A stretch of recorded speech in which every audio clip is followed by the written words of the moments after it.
afternoon, good evening, wherever you are. Thank you very much for another episode of Voice of the Voiceless. My name is Toy Murafa, and as usual, I'm here every Saturday to talk about youth violence and how gang youth violence affects the community. And before I go any further, I've got a very special guest with me today, so I'm going to give him the privilege of introducing himself, you know, to the people at home. So thank you very much for being here, Evangelist Joshua. Before we go further, like I said, could you just introduce yourself to the people that's watching? Yeah, my name is Joshua Daniel, also known as Jamaican Igwe. So thank you for inviting me to come as well. That's all right, sir. So can you tell us a little bit about yourself, please? You know, who you are, what do you do, and how you became involved in like youth projects? Well, I am the righteousness of, you know, Most High in Christ to begin with. You know, saved by grace, and you consider that, you know, His mercy is keeping me. Originally, was born in Jamaica. All right. Yeah, man. So, yeah. So how long did you stay in Jamaica for before coming over here? It took me a couple of years, but because I've traveled to other countries before coming over coming to the UK. I've been a missionary before, an evangelist traveling the world at large, doing ministries and, you know, things like that. But I've been here, you know, most likely in the 90s, like, you know, during those times, so traveling, doing, you know, the works gracefully. So can you tell us a little bit about, you know, your life, you know, back home before you came over here and the community you grew up in? Because I'd like to bring that into the discussion we'll be having about your life over here. Okay, yeah. So growing up in the Caribbean, however, Africa, I think it's one of my greatest pleasure, just running around in the community, swimming, going to the river, you know, swimming, catching fish, climbing the tallest coconut tree, tallest mango tree. So we have a lot of fruits and everything, which I think that's a real blessing. Mangoes and other things. Just growing up as a youngster and, you know, grew up with my grandma in particular, and going to church. And, you know, we have good in terms of church and communities and other different things. There's a little slight downside to it because of, you know, rejection had a toll on me during the early years as well. So what rejection was that? It was about, you know, you grew up with no father in the house. Yeah. And my mom would come and visit once in a while, so I was with my grandma. Oh, I see. So she was like the central point, the central focus of your life. And how did that make you feel? Did you know who, you know, did you know who your dad was, or was he a deliberate thing that he didn't really, wasn't in your, you know, your formative part of your life? It was, I could say all things work together for good in one sense or the other, but during the whole thing, you grew up, you know, understanding it. You know, you find you come into a reality at a teenage, or there is no father, everybody else. You start to understand everybody else have their father, but I remember way back as well, like, you know, growing up with my grandma and you know, have uncles that was around. But there's something inside of you want to know. Where's my father? I know my uncle is there. I have a couple of uncles, but then coming into the understanding that this is what happened. You know, my dad was a soldier. Oh, for the Jamaican army. I'm the son of a soldier, so. I see. And he was a trainer in the army, 3rd Battalion. Yeah. And so on. So my mom, she started off like a country girl, but she went to do modeling, and she entered into like Miss Westmoreland and Miss Jamaica. Yeah. And then she came up first runner-up. She was supposed to get it, but they give it to somebody else. You know, when you're a country bumpkin, they call you country bumpkin. Yeah. But it's during the time, you know, they met. So my father and my mother, it's like the Beauty and the Beast. You know, so you know, struggles, whatever they would encounter, but Yes, they had encounters and they separate at the point that where my mom was trouble with epilepsy. Oh, I see. So who knows why she's pregnant, you go through the stage. But when you are under divine timing and have a purpose and a destiny, no epilepsy, no weapon formed against you prosper, no powers on earth nor in the heaven can stop you. When you know who you are in Christ. And then he had a special purpose over my life, because what happened when I was born, my mom was so sick during that time too. And then my father walked out of the house the same day. He never come to the hospital. He left. So was it the same day you were born that your dad left? Same day. Oh, he never come back home. Oh. He never come back home. Oh, really? So they were living together, but when I was born, he never come to the hospital. He just disappeared. He just disappeared. Oh, wow. Yeah. So how did that make you feel growing up? You want to know why? Because the big question out there is why, and that's what happened with the youth. Many youths that are out there, they are just angry. You're angry at everything. I was angry at everything that moved, because you want to know why. That's right. I still have that military thing in me, and just wearing my soldier suit and, you know, and thing. My grandma was play a great important role, because she said that the Holy Spirit tell her, go and pick up your grandson. So she left over 100 miles and come and pick me from my mom. Really? So I wasn't weaned. So she take me from breast milk. Oh, right. So there was the same day? Was it the same day you were born as well? No, that was within maybe 3 weeks, within a certain time. I see. So she came and picked me up. Okay, so that's and then bring me to the country area, from Kingston to Westmoreland. Oh, so is that where your sense of abandonment started from? The sense of the sense of the awareness of what's happened was when I'm around grandma. I see. You know, like we have cousins I was growing up with, like 12 of us. So we have great things. Our grandma would always call us and say, come on, house of Israel, come.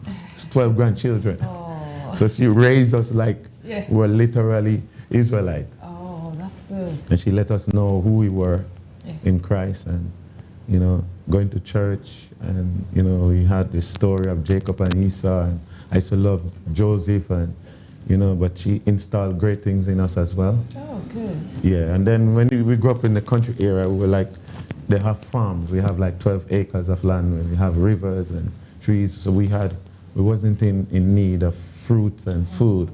So it's during this time, you know, you move from one thing to the next, and you start to become more sensitive as to what's happening. That's true. And you're looking forward, if I could just meet my father.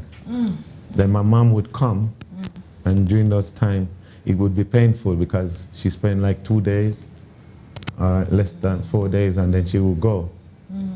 So you'll be crying, and, you know, you go through the different session, and then, you know, but a couple hours afterward, you'll be running around with your, you know, cousins, and we'll be doing things different, and grandma is there for you. That's true. So she filled the gap well. Oh, right. Okay. She filled the gap well in that way. But there's a sense of longing. Right. There's a sense of finding your place, you know? So it does take toll. It take a toll on you.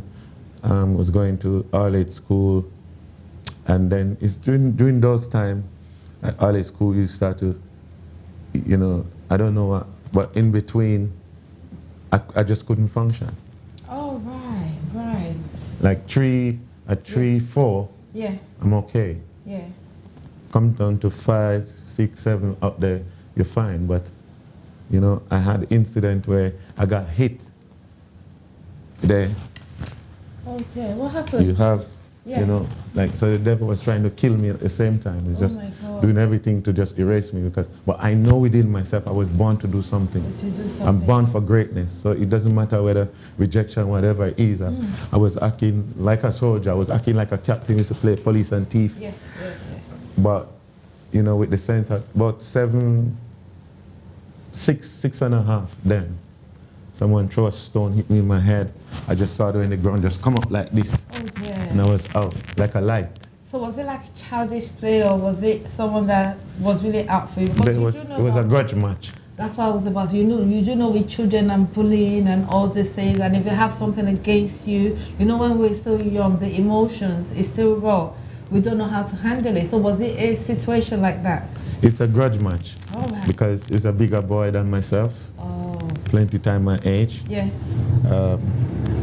They have issue with, like, we have a lot of lands. Mm-hmm. So there are people in the community that use their cows and their animals to eat your crop and things like that. So there always a sense of you have too much land, and so it's a grudge match. So they want to get rid of us. So the community, sometimes, people in the community, neighbors, so they would do anything to their grandchildren. My grandfather was a issue with them. Oh, I see. Move anything.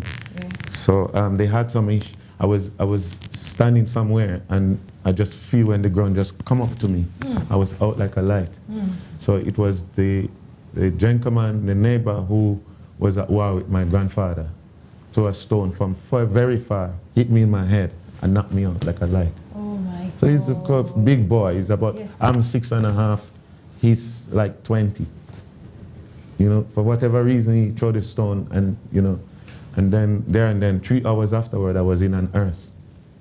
They have those ones that come to pick up, when they come to pick up the dead. Yes.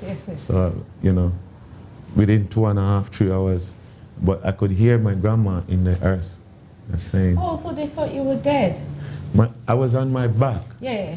Bleeding. Oh, right. So I could calculate the place. It was over 2 hours that they would have to take me from where we were on our part. We're on a 12-acre land, so they have to walk with me. I see. They could carry me however they lift that. Yeah. So you could hear your grandma when she. So I was in the earth. I don't know anything. I was just out. Oh. Yeah, but I heard a voice, saying, "Have mercy on my grandson, Jesus, son of David." Like you hear things, because she know how to pray. She know the word. She will wake up in the morning, you will be hearing the word waking you up. And that's what is missing in the churches and missing in the homes and in the community with young people and the whole. And everybody's just busy. We don't have time for the word. We don't have time for praying, because see, while you're sleeping, your subconsciousness, you are in a subconscious state, conscious and subconscious. That's true. So when you turn off your consciousness, your subconscious is still awake. That's right. So whatever you speak, and that's why the scripture says, tell them when they are sleeping and when they are up. Tell them going out and coming in. Tell them, let them hear the word. So my grandma would do that, so she installed that in us consciously. So, she was just there praying and reminding the Lord of his promises. That's right. Remember your promises. You sent me to go and pick him up from Kingston. You told me that he's a preacher. That's right. So she was reminding, he was reminding the Creator, just like Hezekiah, when Sennacherib came. He said, "Oh, remember me for good." And that's why you have to pray. You have to come to that place where you remind him of his promises. You remind the Creator, remind the Most High, remind him that, my son is on drugs. My son is out there. My daughter is not doing well. Things is turning against me, and I'm in this position. But is there something good that you have done that you can go back on your knees or stand in his presence and say, "Remember me for good"? The situation is my son, my daughter. It's just like Jabez or Jabez. He is in this situation. He's supposed to be great. I know their greatness on him, but he's walking like a gangster. That's right. He's doing drugs. He's not listening to me. That's right. Yeah. What do I do? The community is looking at me and you're saying, "Oh, this one is preacher," because then I hear the voice when my grandma was weeping. I hear it after, hours. Yeah. And then my eyes open and I could see the trees like it's going the opposite way, So then I just come back to myself. I don't know where I was. As Paul said, I know a man in Christ. 14 years ago, whether he was in the spirit or out of the spirit, I don't know. I don't know. But what I know is when you have a purpose, all the blood that left my body it cannot stop my being. I'm indestructible. I'm more than a conqueror. That's right. I'm the head and not the tail. I'm born and destined for greatness. That's right. So my purpose is greater than what blood left my body. That's It's right. greater. Do you know that your purpose is stronger than death? That's right. Yeah. That's right. That's why they keep saying that, you know, all the people, the talent, the place where the most talented people are always in the cemetery. Miles A lot of Monroe. people have taken their talents, you know, they took it to the grave, they didn't really use it. Miles Monroe was the one who quote that the greatest tragedy in life is to be alive and don't know why. That's right. That's right. You could be the best artist, singer. You could be even the best gangster, prime minister, president, priest, and you don't know why you're alive. That's right. It's a tragedy. That's right. And it's, oh, what a tragedy. I think Lester Lewis sing it. The greatest tragedy in life is to be alive and don't know why. Oh, what a tragedy, yeah. To be alive, don't know why. So there's a lot of lost people walking around like headless chicken. That's right.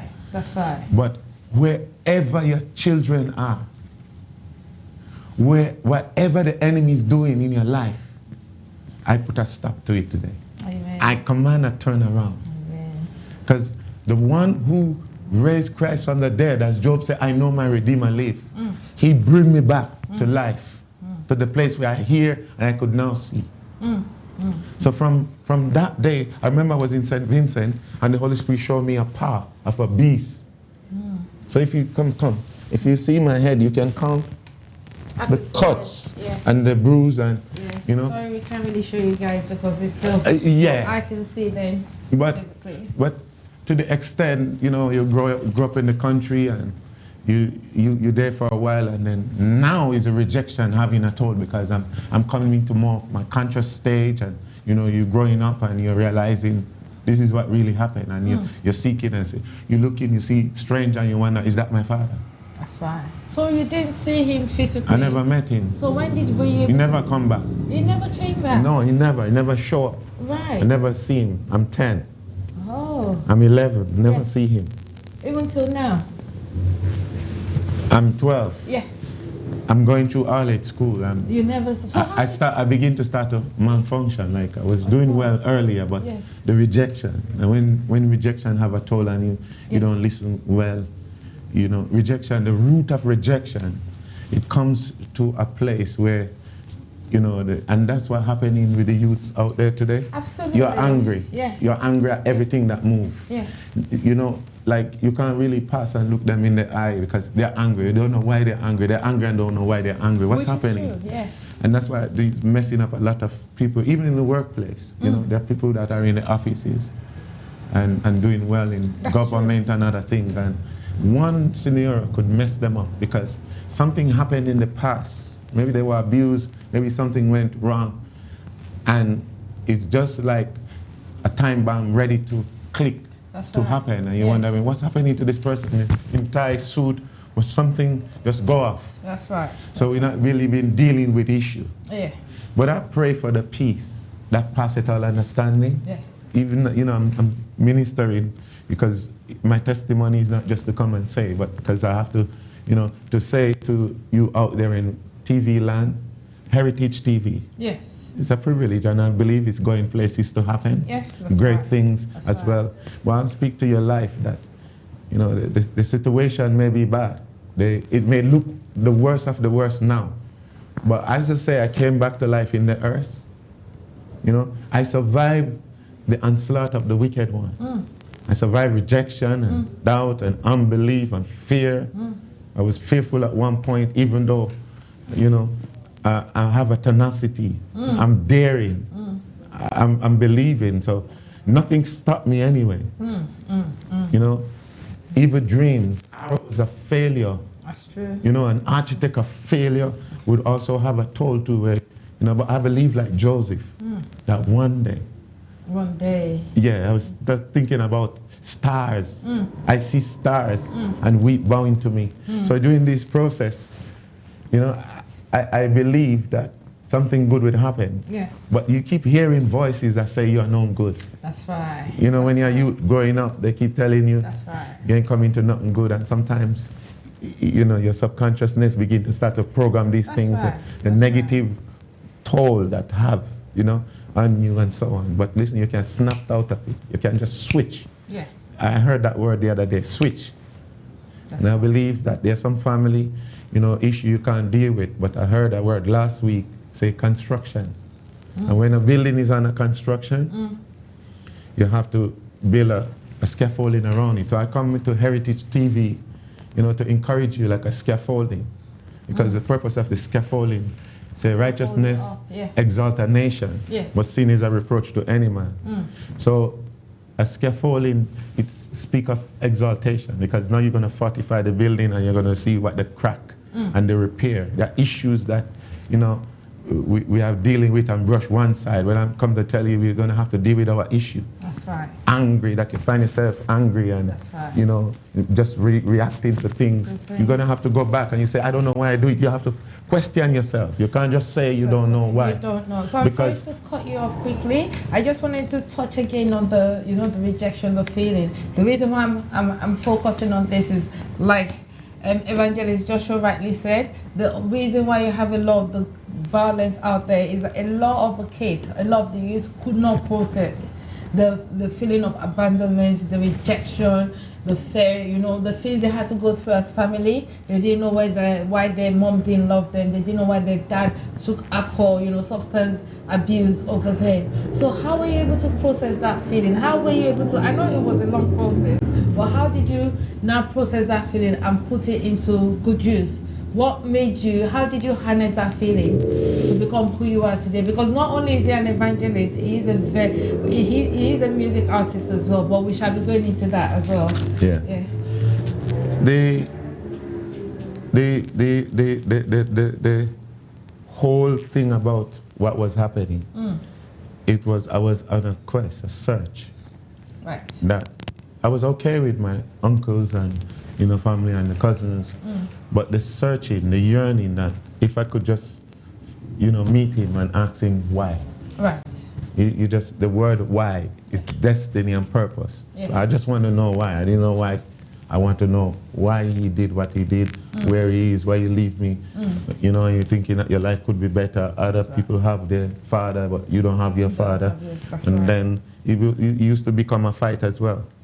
Because when somebody say, oh, you don't know your father, you start a fight. Because that's how we used to pick fight. Yeah, yeah. Yeah. And I was very short as well. So they used to call me Shorty. So you had a short man syndrome. I was very short. They used to, so that would cause another fight. I still have a short girl syndrome, I have to say. But you know, the Rock Kodesh told me, that if you grow tall, don't worry about them. Look, I'm tall. So, you know, you may be like a Zacchaeus now in your, you know, your Zacchaeus tree. Are you thinking that, well, I don't fit into the category?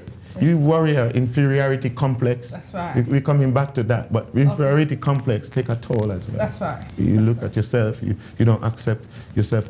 Rejection is behind it. You overeat yourself, you do other things, and you're very conscious of people when they say, pass a remark on you.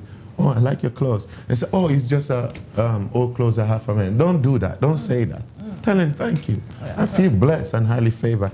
And you have to love yourself too. That's right. If the people don't love you, you have to love yourself. You have to look beyond, but it takes a while to go there. So, so dealing with the issue of what you were saying, is coming back into that place where His grace. I start to hear the voice of the Most High. He begin to call me and letting me know that you were born for a purpose. That's right. Young coming up, I used to see vision and dreams and things was happening. It's like an angel was assigned to me. You know, just keep speaking to me. I could see things before it happened. And I could say it sometimes, and, you know, I understand the spirit world from teenager coming up. That's right. You know, and then there's a wisdom that was there with me. But rejection was trying to override it. I see. So what was happening, it override my IQ level. And I become dunce like a bat. I was on a C level. Because I just couldn't function. I couldn't process some things. Right. You know? Yes. So to write, you couldn't understand my writing. Right. And so on. I have to relearn these things. So when I left, I begin to start to move away from the home and going with singing, DJing, doing other thing in the dance, and you will get stabbed, you get cut. Really? Yeah, Jamaican dance, when in Jamaica, after a while, it's a struggle. But in our days, we didn't use gun. We used stone. You bust my head, I bust back yours. Yeah. You know, you have a stick, we fight out with stick, or knife. Was it we stab each other with knife. We never have gun. Or what was it? It's just jealousy? Or it's just part of the... Jamaica, we are lion, we are the lion nation, we are the tiger. Yeah. We don't take, thing. We're not afraid of anything. Every man is a bad man at some point, so we just fight it out. So it had to do with more like respect. So you have to respect me. Yeah, that's what's happening in the community. Exactly. It's about you respecting me, I respecting you. You know, that's what is out there. Even in the family now, that's what's happening. Because youths now, they sometimes don't get respect from their mother, their aunt. They don't get respect from the other, and they don't understand. There's a different culture, like African culture. Yeah. They have a way that they grow. But bringing your children into the UK and in America, they grow up a certain way. That's right. And that's why it's good every now and then, bring them back home. Yes. Let them have a taste of the culture. That's right. The pounded yam and the fufu and the egusi, understand, with the rice and peas. And let them go to the river and swim. Chicken, Yeah, teach them how to present something into the hand of an elder, not using their left hand, That's right. Teach them with respect and so on. Maybe they don't understand because you as a mother or the father, you might say that I hate this child, I don't understand why they don't understand. You have to bring them back to understand. I'm happy for my upbringing. I can survive anywhere. I can survive anywhere. Anyway, that's true. Yeah, and I can survive without money in my pocket because I was taught how to live. And in the country, we just eat two guava, mango, go and swim, catch fish. We farm. I'm a natural farmer. Oh, I see. Oh. Even I'm here, I sometimes go to allotment. Oh, right. Yeah, right. So you give me 12 acres of land, I'll farm it for you. Farm it. Oh, yeah, so that's naturally installed in me. So I learned the country way and in the city. How to wait on things. In the country, you see the yam grow. Yeah. And then when you're in the city, also to move quick. So I'm balanced. Oh, I see. It's very important. Yeah, you balance your children. Let them know. Don't just get up and say, I don't understand why you are like this. Why you are telling me why do I have to do this? Yeah. And your mind will look at you and say, fire on the mountain for you. And your mother will say, I will teach you something today. Me and you in here tonight. I remember back in the days, you can never talk back. Whatever they tell you, that's what it is. Whatever an adult says, that's what goes. But it's a level of understanding. It's where we are. It's like I was watching this movie where the animal, they're now building on the animal, where those little, thing that bore rabbit, they're now building over the squirrel. That little cartoon movie. And now they turn back on them because there's a level of misunderstanding. Of course. So if we understand, even in marriage, understanding is what is necessary. You can love all you want, but understanding. Understand, that's right. Because you say, where you divorce? No, I don't understand this person. That's right. So it's the same way with children. And I feel like, I have a son, so every now and then I have to understand what he feels, how I listen to him, and things like that. So come, let's go to the movie. You have to change it because you're always going to church. That's right. It's the reality here. You're always going to church. You want your children to come to church with you. Take them out. Go sit with them. Go in the park and rub their head and say, what's wrong with you? What's going on in you? What's going on in your mind? You need to go into their mind. Can they trust you to talk to you? I just say, you know what? Today you have my ears. And I sit with my son in the park and say, what's going on? How is things with you? And things like that. I listen and say, okay, let's go. Which movie you want to go and watch? Yeah, we do what we have to. My pocket would feel me because then he want to go into JD and, his clothes. I say, listen, me, I just go and get, but his shoes have to be different. He doesn't, Dad, you don't understand. I say, okay, tell me why I don't understand. I say, I have to carry water on my head, chop firewood, pick breadfruit, and these things. And then he said, yeah. But is this what you think is missing with today's society? The reality. That father-son bond, or the father-daughter bond, or mother-daughter and mother-son. Is that what you... Auntie, with the whole thing now, we have to, I think especially churches and communities and, you know, we have to, the first thing, you can't just give over your children to, because the council, they take the children and then they don't even understand them. They're coming from a different culture, another thing like that. Can we rise up and create, with our visions, our dream, to see how well we can communicate, how well we can see, because sometimes they don't understand.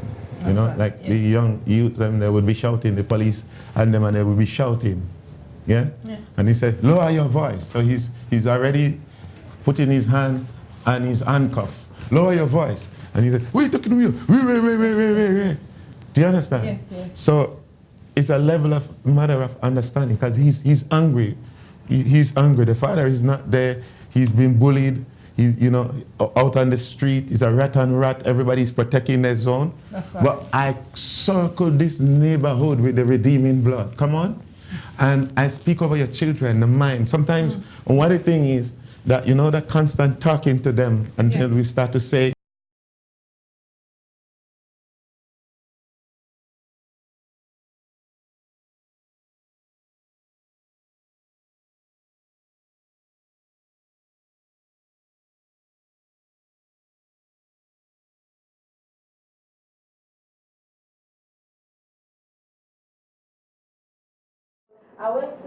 There was a time I went to the parliament.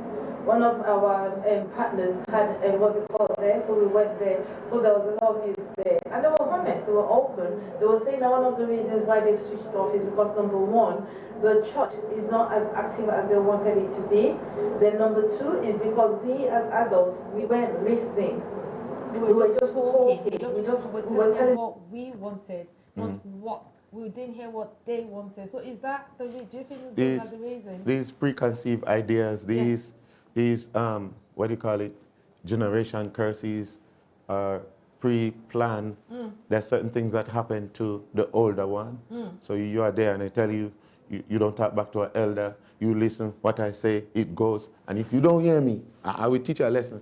So they themselves being abused, they themselves gone through things, and then, you know, you come into a new world that you have to learn to respect, you have to listen to each other, and it's not balanced. That's true. Because it's not everybody in this country understand you from an African background. They just know that, okay, this is not supposed to happen. From early age, they give the children 119 call if anything happen, and so on. Well, there's a need for a balance. You can't abuse your children. So we are at the place, and then coming into this country, waiting on immigration paper, you know, had to go do the 9 to 5, 3 job, this, and then the children is there, and then there's no time. There's no time, and then the stress. So there's a level of stress that's happening. You love your children, you're trying to say, okay, next year we're going to go on holiday, and it never happened, and next year. And then there's a rift. Come to deal with the institution, to deal with youths in this country. There's some churches out there that are doing well, I must say. There are some organizations out there that are doing well. That's true, by the way, yeah, and so on. But to deal with the reality now is that the law is changing every day. That's right. The system is happening. As a matter of fact, the government, they pull the plug on some of the charity programs. That's right. So the church go into a mood of raising funds just to pay their mortgage. So sometimes they don't have the time for the youth. So, and not only that, but is the pastor reaching the youth? These are the questions we need to ask. That's right. Is the leaders are somebody, people who doing the charity thing, are you doing it because of the charity, or you have another hidden agenda? So all of these things because the heart of the youth is for the generation. We are dealing with the generation that is here now. From 2016 until 2019, that's 400 years that we're looking at now. So we are in a period, especially in our community, we're talking about the white community, the black community, but in the community. Yeah. Say, for example, the black youth, they suffer. That's right. They're suffering, they're stabbing each other. Even Trump was having a go at the government, they're telling him, keep out of it. Well, the reality is that there are so many things that's happening in this country. So we have to now rise up and take our position And you say, what is available? What facility that is out there that we can make it available? Church, you have church from Sunday, Friday, Sunday, or sometime Wednesday. What about the rest of the days? That's Close right. up. Yes. We're going to have to start an operation, rejuvenation, transformation, operation, what do you call it, construction, where we work on us, we work on ourselves. We got to fix the problem, put vision. Without vision, what do we need to put in place? You say, oh, the government is not giving them money. Do you have a vision? Because, you know, the government will not give you because you are saying. They will give you based on the vision. That's right, that's right. And a lot of people don't, if you know, because of, sorry to cut you off, because of all the research, all the things that people I'm working with, I can say to you that I've come across a lot of people that they're willing, they're sacrificing everything, including time and energy to save this youth.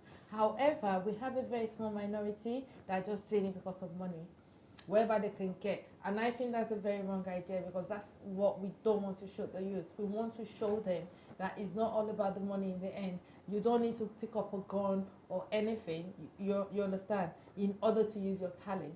What you want is you need to use this brain to help yourself and help other people. I don't think the end result is always money for you, money. So because we've got a lot of adults that are doing it now. So, because I used to be, you know, work as a residential RSW, social worker. So, work within the Suddock area. Yeah. I was around during the time when Daminola, it was our unit that really dealt with the Daminola issue. Do you want to go into that a little bit quickly? Let's touch on that quickly. Yeah, so within the area, they shut it down. I left 2003 to Canada. I came back 3 years afterward. Yeah. And so Talford House, there was also in East Street and St. Mary's, you know, some of these, and I heard that in Suddock, they shut it down. So what's happening, like here, these youths, they're like from, you know, they're 10, they're above, to 16 and a half. We prepare them to go out of the unit, so when they don't go to school, I cook. I had, you know, we had the food and, you know, nutritional. So we have them to cook. So the way to get them calm is I bring them to teach them about, you know, about food catering. Yes. I will cook. They like when I cook, to the point where even the staff, I'm not there for that. There is a cook that's in there. I'm thinking that they say, okay, they like these food. You're hungry?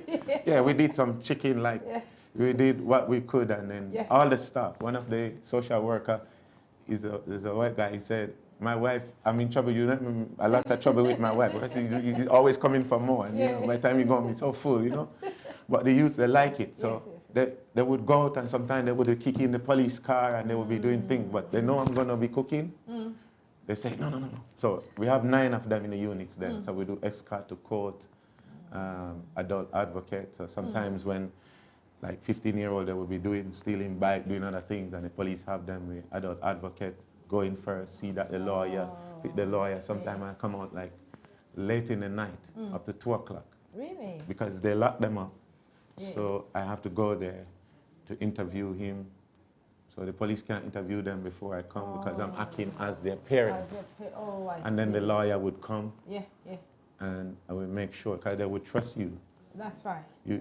You're a residential social worker. They know, they trust you. You're acting on the parents, whatever you say. So we have to speak to them before the lawyer. So you're like the bridge between them and the parents. I interview them. That don't have the parents. You're like the one standing in. Yeah.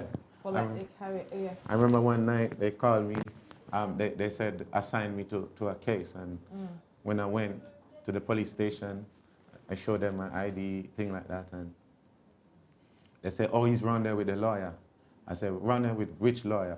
They said, yeah, the lawyer's interviewing him because it's a case where they arrest him, really.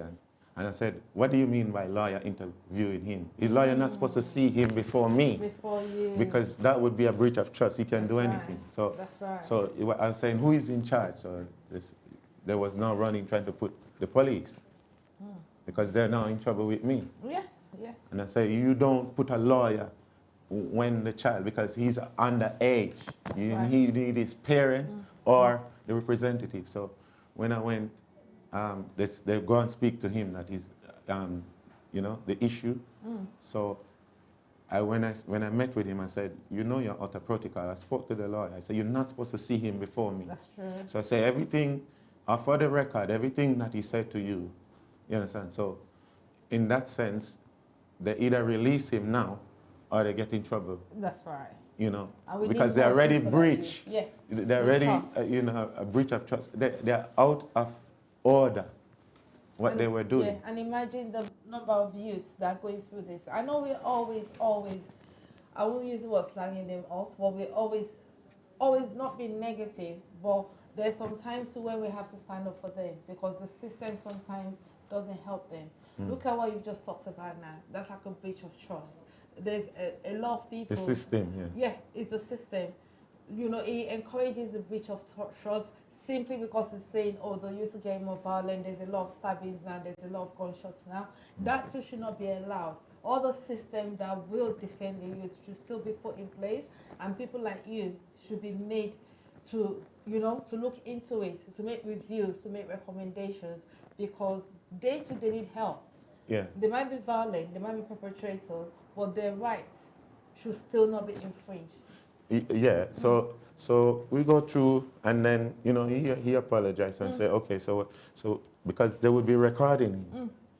But nevertheless, I was saying, but he's interviewing him. Did you find out if he's ate? Because they hold him for a period. So when I went, they say he hadn't eaten anything. Oh my God. And then I had to find out if during the time of the struggle with the police when he was being arrested, if he's been injured, damaged, because he's in there. So I want to know if he's in, because he could be having internal bleeding. So it's to get him to the hospital. Yeah. So all these things we need to know as adult advocates. But, you know, during the process, they let him out about 2 o'clock, 2 a.m. Really? Yeah, and another thing, they want him to go home by himself. And I was like, no, one of you, the police have to take him home because, you know, I have to go back to the unit and they want me to take him home. I reiterated it. I said, no. So, but they end up arrange for him to take him to his house. He's underage, 2 o'clock, 2 a.m. in the night. Yes. But nevertheless, I'm not saying it because I'm trying to undermine what the police is about. I believe that, you know, as I said, the police are angel. Police, they are angel. They're there for the good and the betterment of the community. Imagine this country doesn't have police. Well, those that we're in right So now. it's necessary, but we have to balance it. Yeah. And there's a thing about trust. You see these youths out there, they know the law, you know. Of course. They understand, but the problem is they could be saying to the police that based on this and so on, they might not want to listen to them. And they themselves, they don't listen to the police because there's some bad behavior. And I think sometimes we spoil these kids. When in Jamaica, they get up, it's a go have a switch. My grandma, you misbehave. But in this country, they say spoil it. They spoil the... Spare the rod, spoil the child. They spare the rod. What them do? Them spoil the rod and spare the child. But we grow up on good moral principle. But when you have a system now that's set in place where, oh, I'm so busy, so let's buy him this game. Now he's watching all those killing. Do you really want to go into what causing the violence in this community? Oh, yes, please. Because you see these games that they are making millions from. They interview, they do all these movies, these videoing of the game in Iraq and all these places, Afghanistan, and this killing thing. Yes. Well, some of it work out because some of them go in the army and become police after a while. But you see, to do with your soul, you have the 5 components, which is your emotion, your appetite, your imagination, your desire. So within these, your imagination, for example, it had to do with visions and dreams and revelation, thought, consciousness and subconsciousness. That's right. And it's what's been programmed. It's there is a program. It is a program. And don't you know that there is an agenda? There had to be an agenda to program, to control their mind. That's right. So they are always in their room playing these games, this stabbing. There's a lot, you ever check it? There's a lot of stabbing. There's a lot of stabbing going on. That's right. It's not white, black. It's every youth that can get their hand on a program, especially in their mind. It's already been programmed. They don't think twice. They just stab. That's right. But it's also about protecting territory. you know, lion protect their territory. It's a protecting why is that they're protecting the territory? It's about the money. That's right. As well. That's right. Yes. Protecting territory. What are they doing? What are they selling? What are they? Why are they protecting their territory? Yes. Yes. You understand? So we get back to it. We can't say our youth doesn't have anything. Yes. We can't say that. What it is that they have more than enough. But the scripture did say that in those days, like in the last days, the youth would be like wild beasts on the street. You can't talk to them that much. They're ready to fight. Another thing like that. We have to get the mind. We have to get them in their brain, the imagination, the thought process. Get them to think consciously that you are the righteousness. You are seed of Abraham. That's right. You are more than a conqueror. You know, all this failure. You see, when you, as parents, when you speak negative things over your children, That's right. you know what? They become that. You tell them they're no good. They become no good on the street. They become no good in the house. Give a child a bad name and hang it. Yeah. Yeah, so what it is, we have to start to, you know, speak consciousness. You see, even though they're going out on the street or whatever, tell them that they are the best. Look them in the eye and tell them, listen, I know things is going this way, but you know what? I think that you are the best. Hug them. Hug your children. Father, hug your children. For 17 years, I never had a hug from my father. I went to... I had a rift with my mom while growing up. Now, the more conscious I am and the more I'm getting older, that's when I'm more angry at my father. So there was a big machete. At 28, I have one.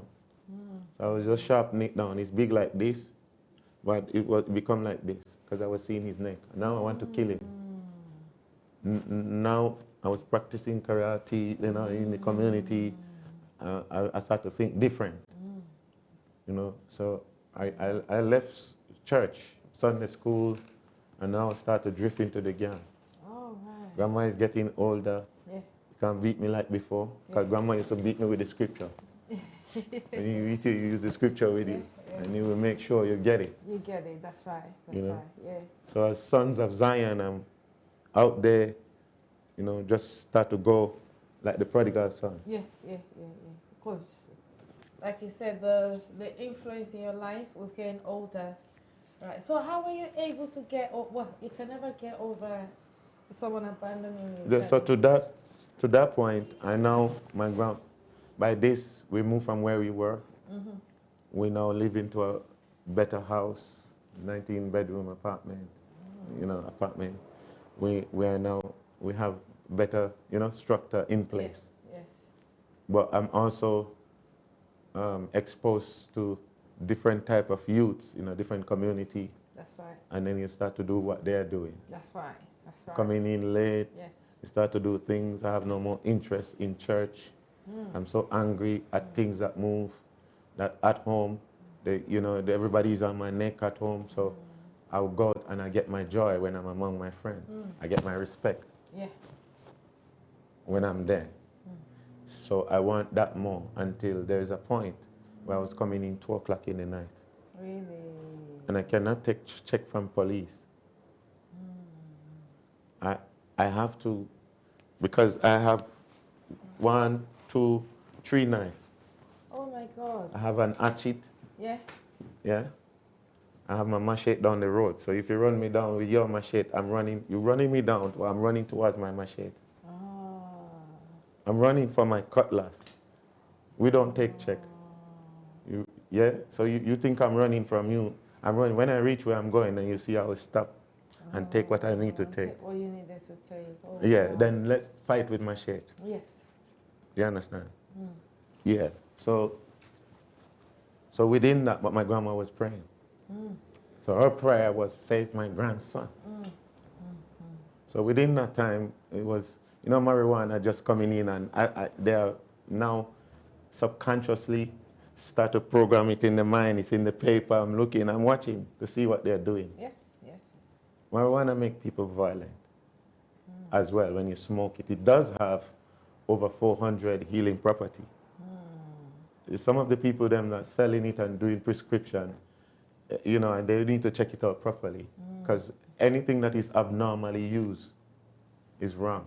yes, absolutely. And if it's abnormally used, it's wrong. But it does.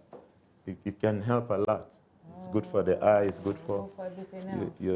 your system. But it's what you use it and how the dose is. So it need to be properly. They release it in Jamaica. It's in Canada. Oh, really? Yeah, but I don't think the government have any idea what they're unleashing on this nation. Oh, right. I don't think so. You can go in Holland Barrett and get 11 product in with it, you know, and things like that. So what we need for the church, especially the church consciousness, is just allowing it to go by. I haven't seen anybody came out and say anything. What I'm saying, you don't have the least clue what is unleashed on this nation. That's right. That's right. You don't. That's right. That's why they say children as young as 5, 6, 7, 8 are beginning to take it now.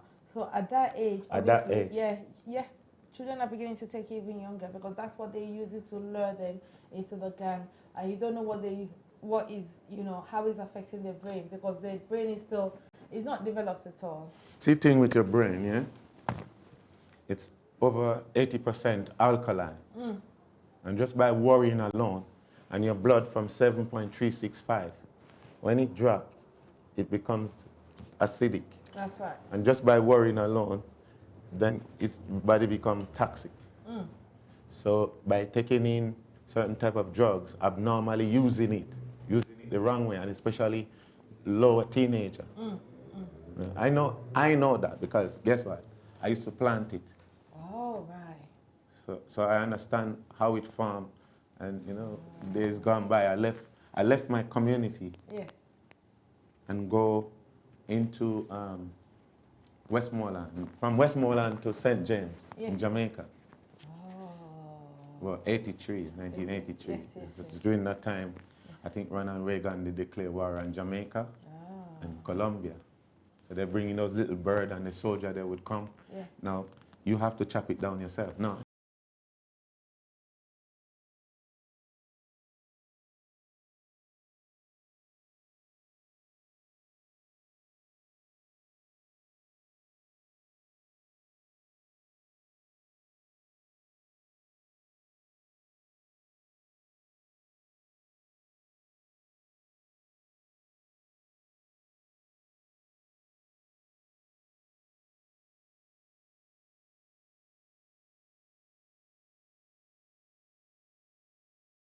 Grandma used to sing this song. All right. And now, Rastafari in the mountain, in Ganjafield, 24 miles from my house. I'm hearing this song. Yeah. What a glory shed on away. So out of curiosity, going ganja, were you still into all your... I'm 12 and a half.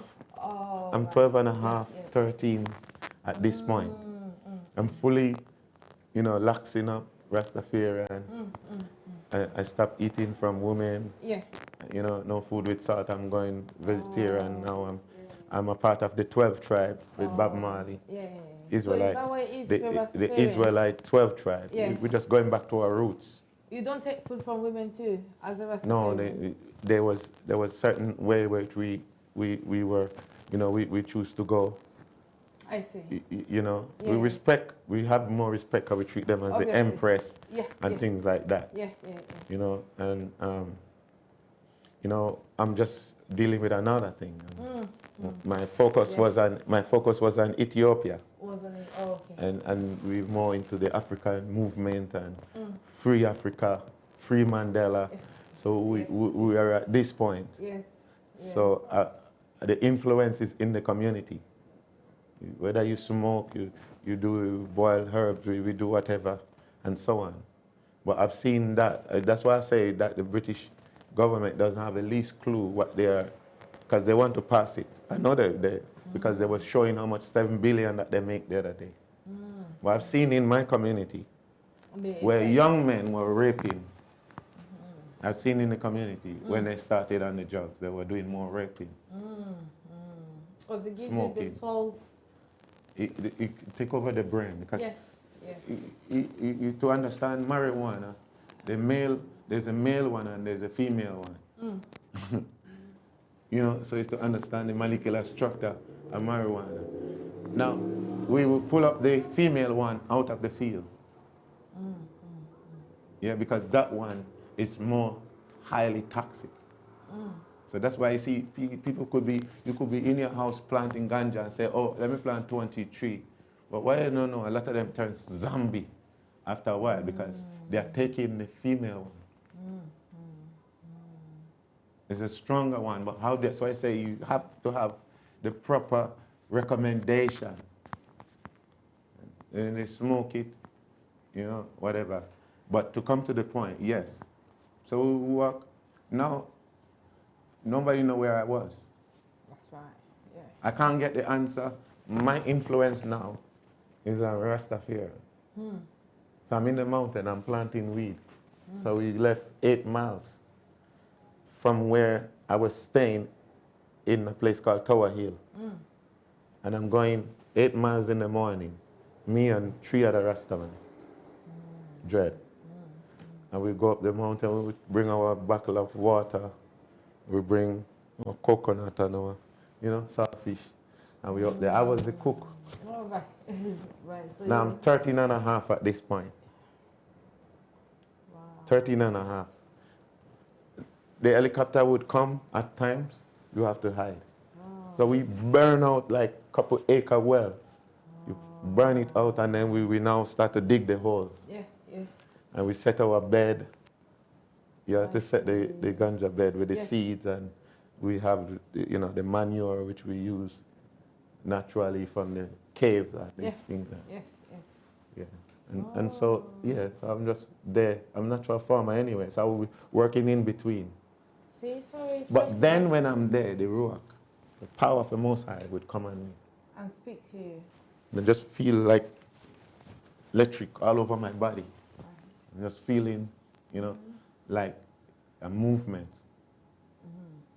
It's power, and I'm there just knocked out. I'm seeing my grandma in a vision. My grandma, when she used to pray, that time she's a weeping woman. So she would take out her breast and weep. Now I'm seeing this vision, my grandma praying. Praying, I see. And I hear the Ruach, Holy Spirit say, young man, I need you. You can't run from me. No. It's good when you pray for your children. That's right. It's good to believe for your children, because those words that you pray and you trust in Him, That's right. it's not going to go on waste. Because here I'm out of the picture. I'm away from home. But yet, the voice is speaking to me. Yeah, and that's one thing I've always wanted to say. We were having this discussion on Facebook one time.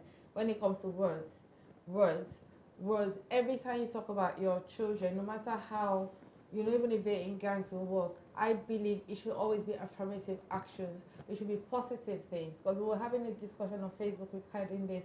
Some people don't know the power of words. So if you're listening to music, all this destructive music out there, and you're thinking, oh, my child will never be affected by it because he or she believes it's just music, it's wrong. Anything that exposes your children, the power of words. Back from where I came from, they said whatever you want to be, you speak it for yourself. Yeah. You speak on yourself. I will not go out there and be speaking to myself and say, oh Lord, I want to be a drug dealer. Because you don't know when that prayer will be answered. Sorry, it's just what you said now. Yeah. It's just why it's bringing it out. So especially since you were like 13 and a half. And even though all these things was happening, your grandmother was still invoking powerful words into your life. She was invoking affirmative words, into your life. So how did that make you feel? At least knowing that even though you were going astray, you still had somebody in your corner, fighting for you. Yeah, you have that confidence. Everybody have, even as youth, everybody have somebody that they trust. Even with your parents, it may be a little disrespectful to them and so on, but deep in their heart, they know, I trust grandma, and they know that grandma got my back. Because you see, when grandma speak a word, don't play with grandma. No, my neighbor, they don't play with my grandma, because my grandma would raise her hand and say, Lord, fight against them that fight against me. That's right. We raise our hand right now that the drugs and the violent and the demonic spirit and the powers of darkness, whether racism, whatever power that is attacking your children and coming against them, that God will turn their counsel to nothing.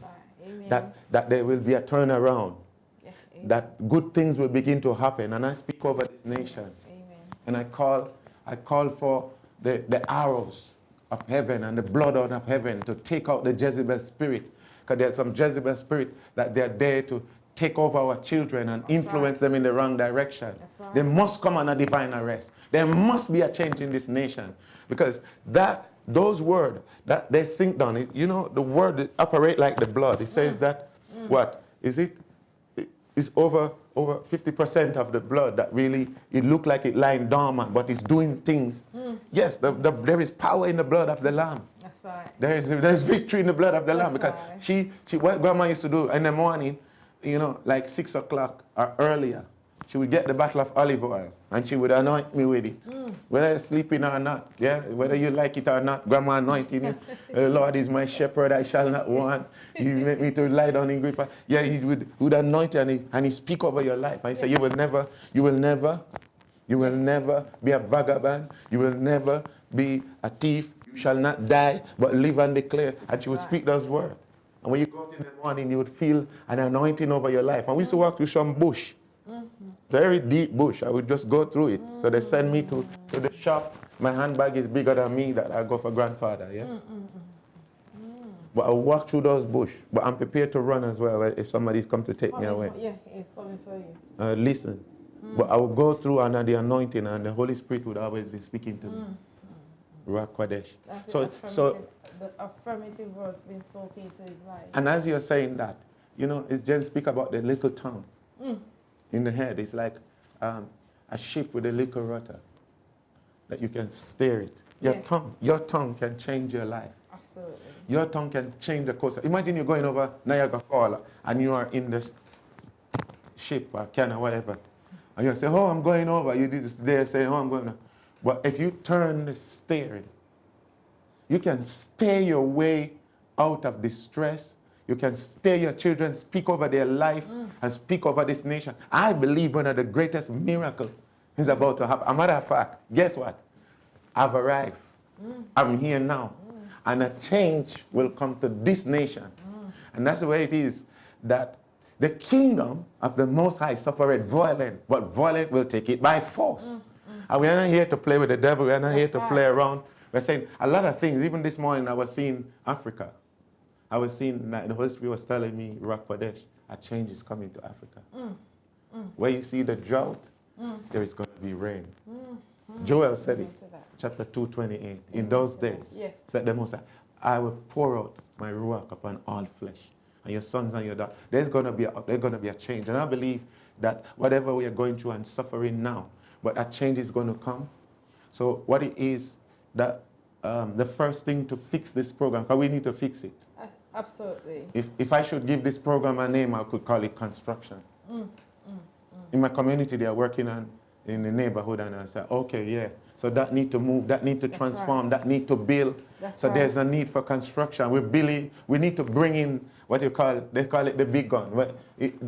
So bring in the chapters, because there are some things that some idea need to flow out, to pull up, root up. And that's why he said to Jeremiah, I am setting you over nations and kingdom to root up, to pluck, to build and to plant. That's right. You know, Isaiah 61, the spirit of Ruach is upon me because he has anointed me. That's right.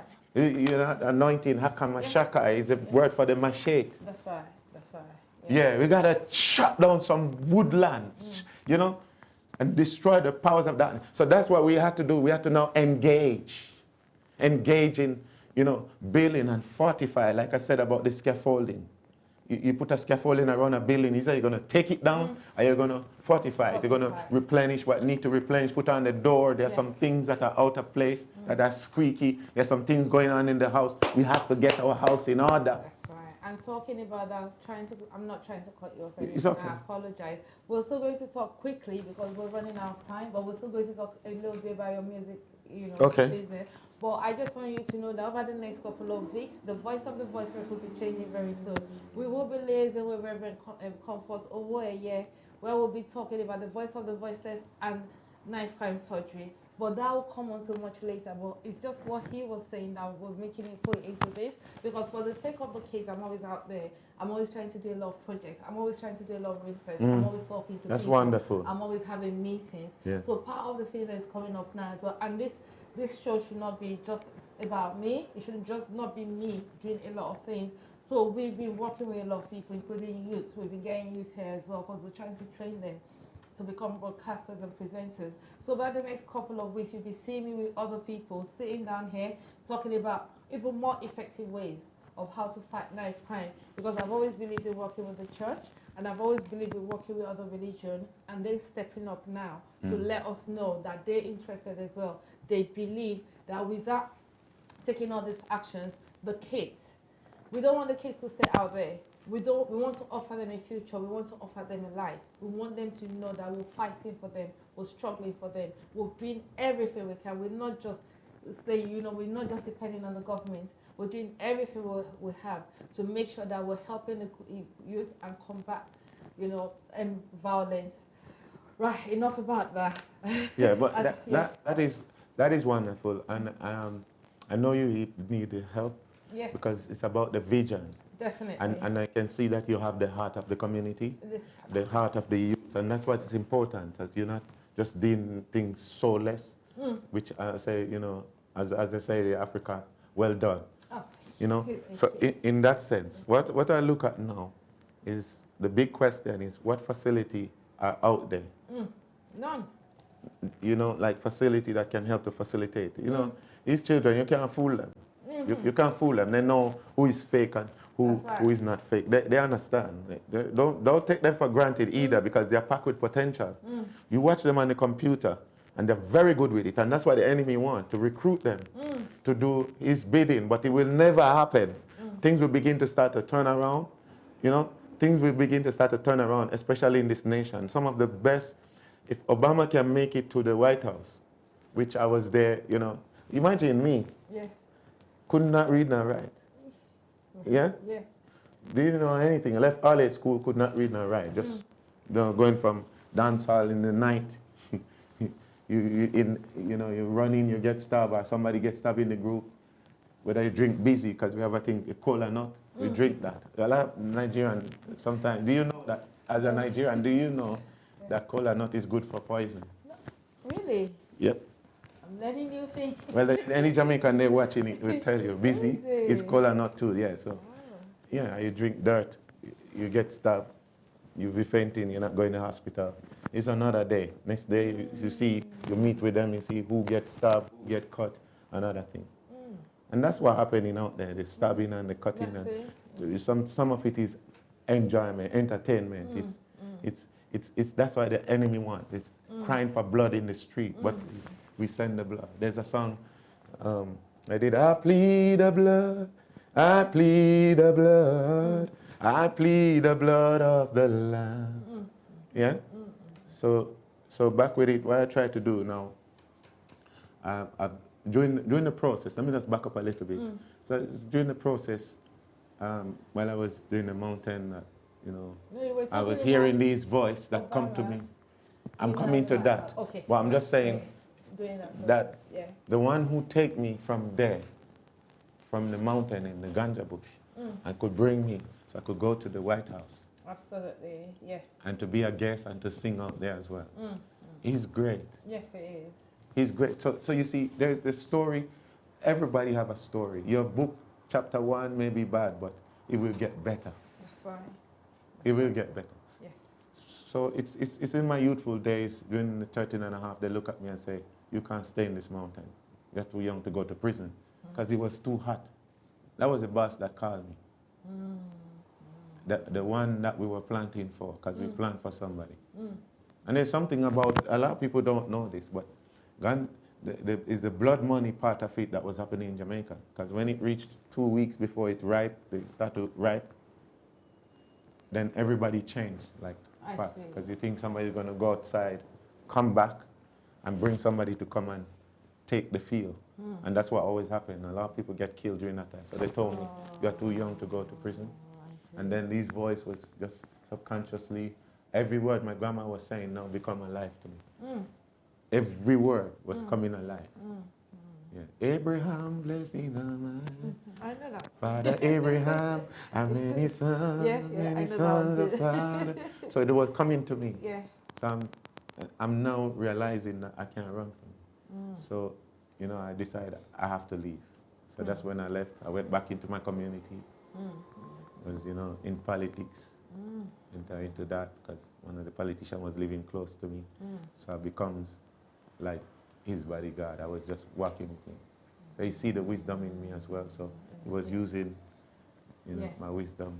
I was like second to him. Just anything he want me to just do. So you were like the very young, yeah, during that time. But when I'm driving with him and passing the church, the conscience, he was saying, I need you. So it's during that time, yes, I went and I got saved. You know? Yeah. I didn't surrender my life in the church. It was an incident. I was running out of a fight. I was in a fight. Running, and they were running me down, and then the Holy Spirit grabbed me and said, listen, enough is enough. I was in the night, in the road. Now they're still running me down, but I'm stuck. I feel like my rope buck. And so David said, he removed a deadly enemy from me. And here I'm sitting in the throne room of the Most High. Now, there's something that I know him as, light. Light.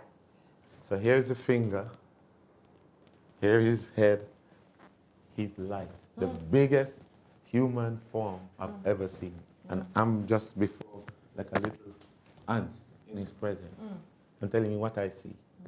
Now, if he's light, the Bible said there is no shadow of turning with him. Yes. So that's the light I experience. The light you experience. And he's the light, and in him there is no darkness. Oh, wow. So we really have to, we're going to round up now. We come back. I could talk and talk for hours because this is We very are part interesting. That's why it's very interesting. It's interesting to see a perspective. You know, sometimes we do talk about the loss, the absence of a father in someone's life. So it's good to see first time, to be able to talk to someone first time regarding this. We've talked about a lot. I really wanted to talk about your music, but we've covered so many things. I think we might have to bring you back to talk about your music career. Maybe you just run it up when we're going. Yeah.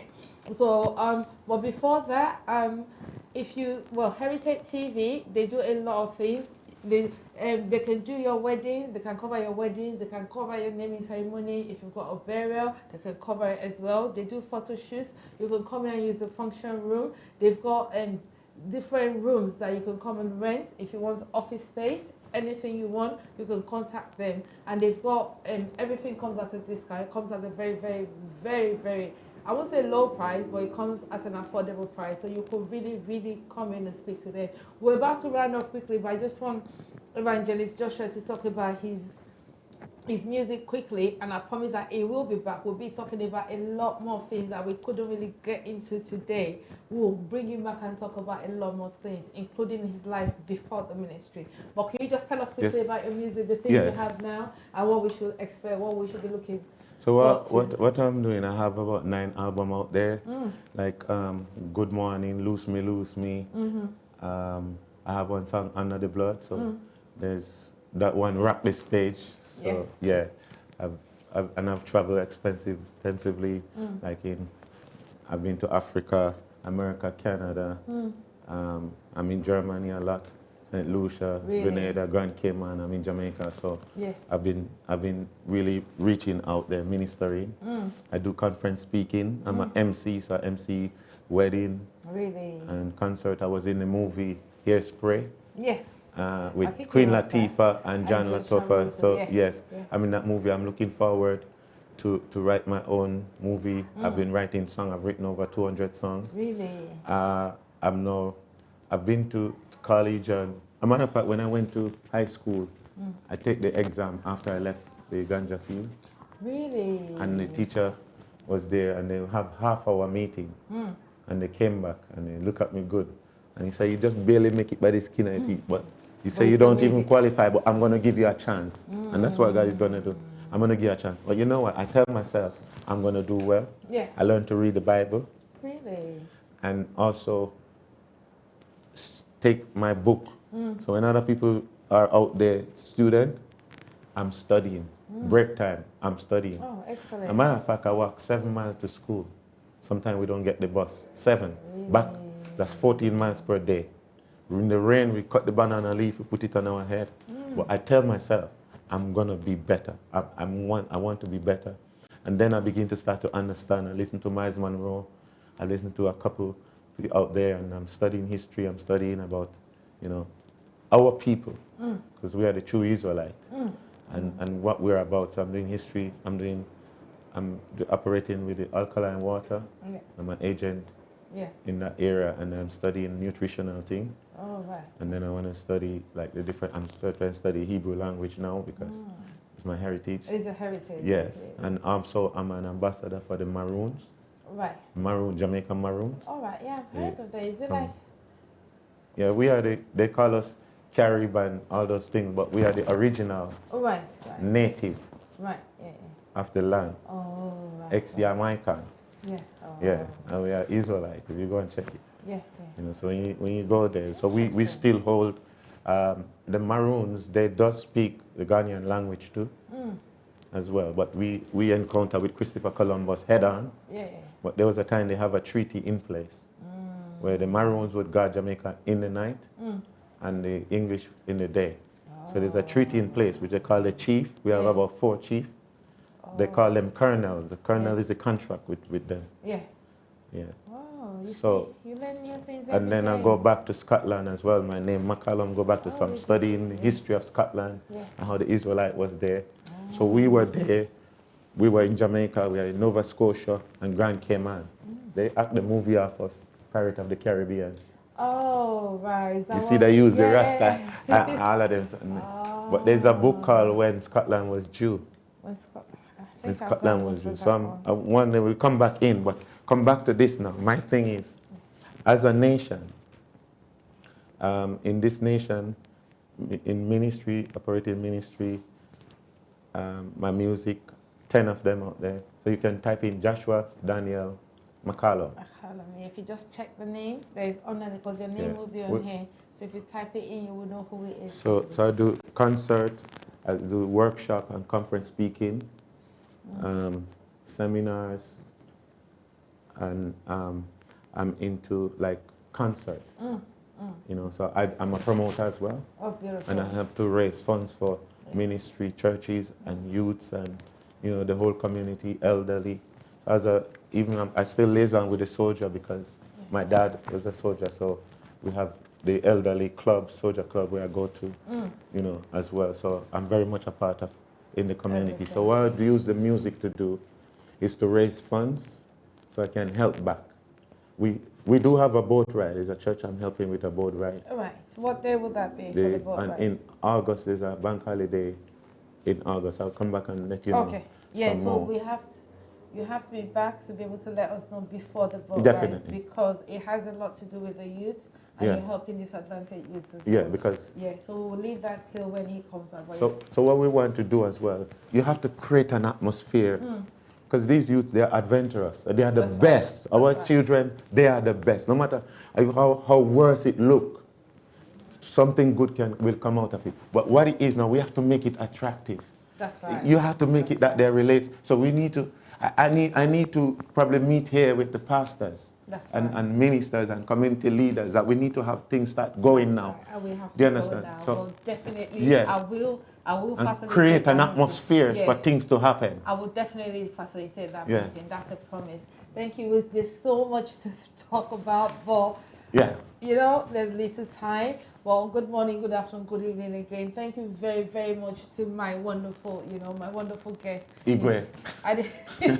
Igwe. You know, time has just run out, and I didn't even know where the time went to. But hopefully this time next week, you will be seeing some of the changes like I was talking about. But I can't really thank you enough. And I'm going to arrange for you to come back quickly and by yourself and with other pastors as well. Definitely. Thank you very much for watching. Once again, this is Toyin Marafa. You have a good morning, afternoon, and evening, and hope to see you by next week. And I just bless them. I just bless you, Barack. I just command the peace that passeth all understanding to you out there, and that things will change for good. Amen. And you are the best that there is. Bless you, Barack. Amen.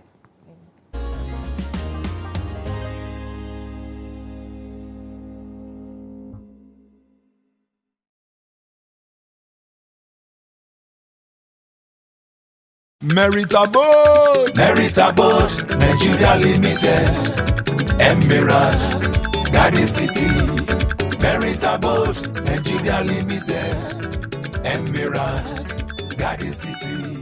Moses, Dad, my wife told me that you have bought a land and complete a good-looking duplex on it. Yes, from buying the plot to the completion only takes less than 3 months. What about Omonile? Omonile like how? I didn't deal with them. I bought the land from Meritable Nigeria Limited. Meritable? Yes, Meritable. Rachel Onega and Prince Jide Kosoko are the ambassador for Meritable, and these two individuals boost my confidence and trust that make me to buy from them. And that is not all. They even helped me in building our new home. I only visit the site on completion to collect our keys and exchange paperwork, which amounts to more than double savings. Usually, for people like us living abroad, you have to take time off work so many times to travel back home to do the work, or the Yahoo contractors will show you big time. Yes, I was wondering, as I always see you every week. Let me tell you, I was in Nigeria for only 4 days and everything is campy EQS. I didn't lose money by not going to work. Meritable is the best. What about the cost of calling them every day? They use UK number, so you will not be running up the phone bill to call them. I beg, give me their details. Telephone 020-3865-8087 or 081-734-47111. Email info@meritable.com. Their website is www.meritable.com. Meritable Nigeria Limited is the developer for Emerald Garden City Estate Series. You can even pay by installments. Our locations are Shimawa, Ibejuleki, Arepo, Agbara, Ikorodu, Mowe Ofada, and Asheshe. Meritable, build my confidence and trust.